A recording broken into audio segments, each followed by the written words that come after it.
adik manis, adik cantik, mas-mas ganteng, dan mbak-mbak cantik. Gimana kabar kalian? Sehat ya? Oke, bertemu lagi dengan aku Pak Puh Endede.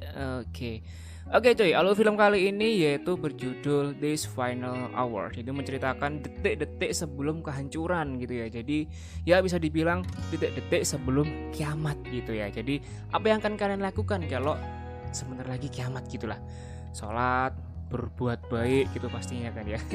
Oke, tanpa lama-lama, sebelum kita masuk ke alur filmnya, jangan lupa subscribe dulu biar nggak ketinggalan alur film selanjutnya dari Pak Puh Endede. Oke, so tanpa lama-lama, buat mbak-mbak silent dulu badut kalian, dan buat mas-mas hapus jenak kenangan mantan, dan kita masuk ke alur cerita filmnya. Check it out. Do check it. Oke cuy, film diawali dengan diperdengarkan suara kepanikan orang-orang yang sedang menelpon keluarga mereka masing-masing. Sementara itu, di langit terlihat meteor sudah bergerak dengan kecepatan penuh siap untuk menghantam bumi.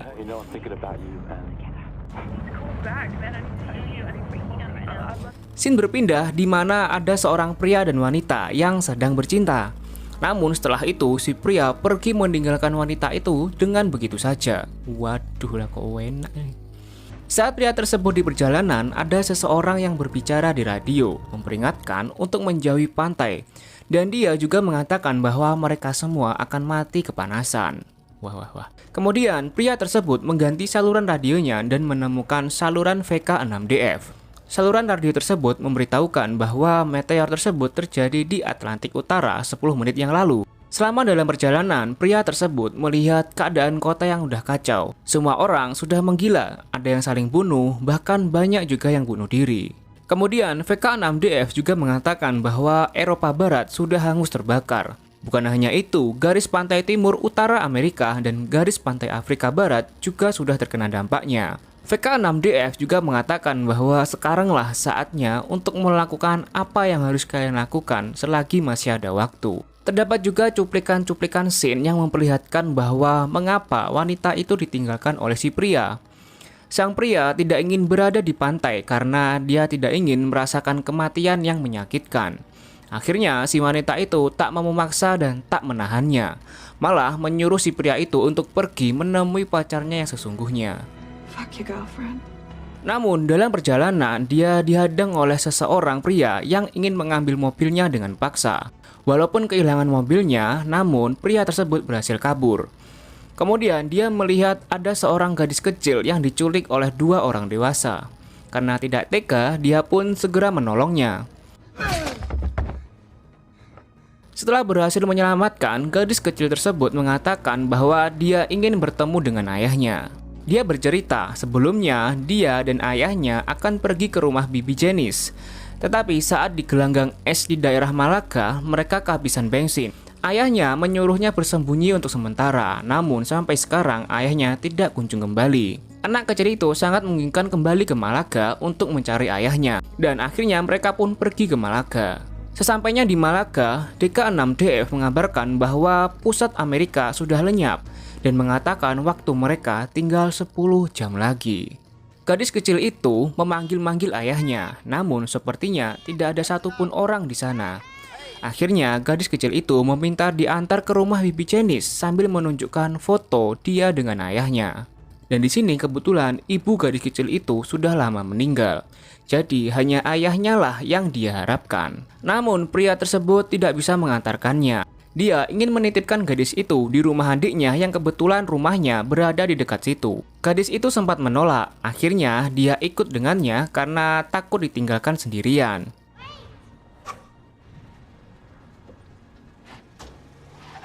Selama di perjalanan, mereka berkenalan. Pria tersebut bernama James dan si gadis kecil bernama Rose. Sesampainya di rumah adik James, mereka masuk melalui pintu samping. Lalu dia mencari adik James yang bernama States ke lantai atas rumahnya. Ternyata adiknya telah bunuh diri di dalam kamar mandi bersama suaminya. Dan saat dia melihat ke taman belakang, ternyata ada makam dari ketiga anak States di sana. Akhirnya mereka mengambil mobil milik States dan pergi dari sana. James harus datang ke pesta yang diadakan pacarnya. Namun Rose meminta ikut karena berharap ada yang mau mengantarkannya ke rumah bibinya. Kemudian ingatan tentang wanita yang bersama James muncul lagi dan diberitahu bahwa wanita tersebut bernama Zhu. Zhu tidak ingin meninggalkan pantai itu dan dia juga mengatakan bahwa dirinya sedang hamil anak James. Ternyata itulah yang membuat James pergi karena menganggap semuanya adalah sia-sia. Saat sedang beristirahat sejenak, James mendengar seperti ada suara yang mengobrol di dalam perpustakaan. Dan dia berniat ingin menitipkan Rose di sana. Ternyata benar ada sebuah keluarga dengan 2 orang anak kecil. Namun ternyata keluarga tersebut sudah putus asa dan malah meminta bantuan James untuk menembak semua anggota keluarganya agar tidak merasakan kematian yang mengerikan. Tetapi James menolak dan lebih memilih untuk pergi. Dan akhirnya James membawa Rose ke rumah pacar James. Saat mereka sampai di rumah pacar James yang bernama Vicky, di sana telah diadakan pesta dan banyak sekali orang yang seperti tidak takut akan mati. Mereka memilih untuk menikmati sisa hidup mereka dengan hura-hura, pesta seks, dan segala macam. Sangat menyedihkan melihat Rose memasuki tempat seperti itu. Saat sedang berdiri sendirian, ada seorang ibu-ibu yang mendekati Rose dan berkata bahwa dia mirip dengan anaknya, yaitu Wendy. Untung James segera mengusir ibu-ibu tersebut. Kemudian James berbicara dengan Vicky di ruang bawah tanah. Sedangkan Rose bermain di pinggir kolam renang dan bertemu lagi dengan ibu-ibu tadi. Dia memaksa Rose meminum sebuah pil, entah apa gunanya pil tersebut. Beralih ke pembicaraan James dan Vicky yang berujung sebuah pertengkaran karena James tidak ingin tinggal di sana bersama Vicky. Vicky selama ini hanya mendengar bualan dari kakaknya yang mengatakan bahwa mereka akan selamat apabila berada di ruangan tersebut. Akhirnya James kembali ke atas dan mencari Rose. James menemukan Rose sedang muntah-muntah dengan sangat pucat bersama ibu-ibu yang tadi. Namun ibu-ibu tersebut malah menuduh James yang menculik anaknya. Kakak Vicky pun menodongkan pistol ke arah James, tapi Vicky tiba-tiba merebutnya, kemudian langsung menembak ibu-ibu tersebut. Vicky kemudian menyuruh James segera pergi, namun mobil mereka tidak bisa keluar, sehingga James menggendong Rose sambil berlari mencari tempat berlindung, karena suhu semakin terasa panas. Lalu mereka menemukan sedikit sisa air dalam botol untuk melembabkan wajah mereka. Kemudian mereka melanjutkan jalan dan mengambil mobil yang sedang ditinggalkan oleh seseorang yang sedang buang air kecil. Mereka pergi menuju ke rumah ibunya James dan membiarkan Rose beristirahat di sana. Ibunya terlihat sudah pasrah dan hanya ingin menunggu sambil menyelesaikan puzzle-nya. Sembari menunggu Rose bangun, James mengambil bensin dari gudang ibunya. Kemudian saat Rose bangun, mereka melanjutkan perjalanan ke rumah Bibi Janice. Terbayang nggak sih kayak ini pertemuan terakhir gitu dengan ibu gitu? Ya udahlah, lanjut yuk. Saat di perjalanan, VK6DF mengabarkan bahwa Asia Tenggara telah lenyap. Sesampainya di rumah Bibi Janice, tampak rumahnya kosong. James mencari sampai ke kebun belakang, dan dia sangat terkejut melihat banyak jasad yang tergeletak di sana dengan bekas tembakan, termasuk ayahnya Rose.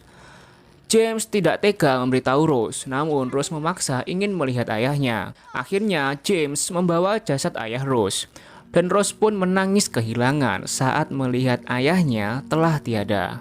Dan di sini Rose mengatakan bahwa dia ingin tetap di sana bersama jasad ayahnya. Dengan berat hati, akhirnya James meninggalkan Rose dan melanjutkan perjalanan untuk kembali ke pantai menemui Zhu. Di perjalanan, VK6DF mengatakan bahwa langit sudah terdengar suara gemuruh dan hanya tersisa waktu dari 1 jam lagi menuju kepunahan. Ikut panggahnya sinyal yang di radio ya. Karena suhu yang semakin panas, mobil James pun rusak dan akan terbakar. Akhirnya James keluar dan melanjutkannya dengan berlari. Sampai di rumah Zhu, dia melihat Zhu berdiri di pinggir pantai. Terlihat juga ombak api di tengah lautan yang semakin mendekat. James segera menghampiri Zhu dan meminta maaf kepadanya. Walaupun marah karena ditinggalkan sendirian, akhirnya mereka kembali bersatu dan berpelukan sambil melihat dan menunggu ombak api raksasa tersebut siap menghantam mereka. Di detik-detik terakhir, Zhu mengatakan bahwa ini sangat indah. Mati bersama dengan orang yang dicintai.